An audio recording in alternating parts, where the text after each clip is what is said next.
तर नमस्कार मंडळी, आजचा माझा ब्लॉग ना खूप महत्त्वाचा आहे.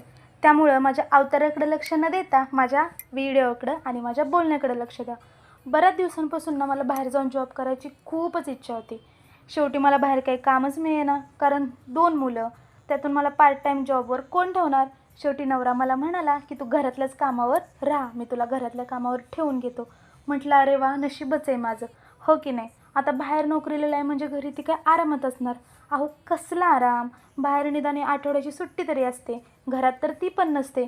आणि आयुष्यात प्रत्येक काम अगदी प्रामाणिकपणे अति स्वच्छ करायची गोष्ट ना आम्हाला आमच्या आईकडनं थोडं जास्तच मिळाले बरं का. कधी कधी स्वतःला विचारते मी नक्की आहे तरी कोण. कधी आई, कधी बाई, कधी कुक, कधी मेड. ते गाणं आहे ना, मौसम की तरह तुम भी बदल तो ना जाओगे. त्याचप्रमाणे कधी मी भांडेवाली, कधी धुणेवाली, कधी मेसवाली, तर कधी